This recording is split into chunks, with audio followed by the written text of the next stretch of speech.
The other highlight or the hallmark has been that most of these departments have tried to explore areas which were hitherto unexplored. Today, we've reached from 10th to 4th economy. But as members of the scientific fraternity, we are not expected simply to romantically and fancifully keep saying we'll be number one, we'll be number one. That might suit others. We are expected to come out with scientific evidence about what is the roadmap. And if you scientifically try to ponder over it, the roadmap is to explore those areas which have not been explored earlier or have remained underexplored, or the sectors, the regions. That only will add value to bring us from 4 to 3 and subsequently to 2 and 1. And I'm glad, and that's, I think, I know how far we have noticed. Department of Biotechnology, and look at, have you ever realized what were the greatest assets, natural assets of India, resource pool, which unfortunately remained underexplored for the last 70 years? One is biodiversity. We keep saying unity in diversity, unity in diversity, unity in diversity, without even understanding what it is all about. But have we ever made a virtue out of this diversity?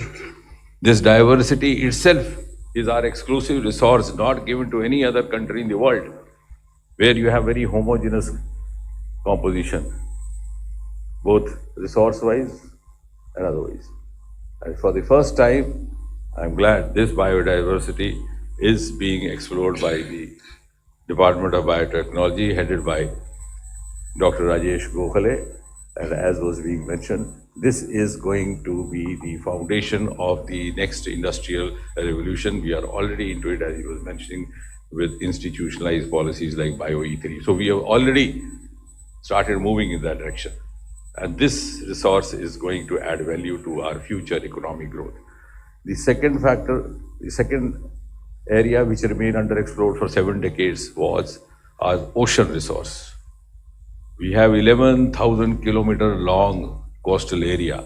We have almost 12 states residing on the banks of the oceans. We have an ocean called Indian Ocean by the name of the country, which no other has. But we never looked into it, we never peeped into it. The first time, huge resource of minerals, metals, fisheries. When the minerals and fisheries on the surface of Earth get exhausted, saturated, where are you going to add value to? How do you reach from 4 to 1? This is, so Dr. Ravi Chandran's department has started exploring that. And third, natural resource only given to India. Like I said, biodiversity 1, oceans 2, and the third, again, not exactly realized for almost 7 days, the Himalayas. And I'm glad Dr. Kalai Selvi's department has started looking into Himalayas. This purple revolution emanating from Himalayas is becoming a new genre of agri-startup, a new genre of livelihood, and a very lucrative livelihood, also exploding the Western myth that to be a startup you have to be an IT man, to be a startup you have to be a PhD. Many of our startups are not even graduates, and that is indigenous startup.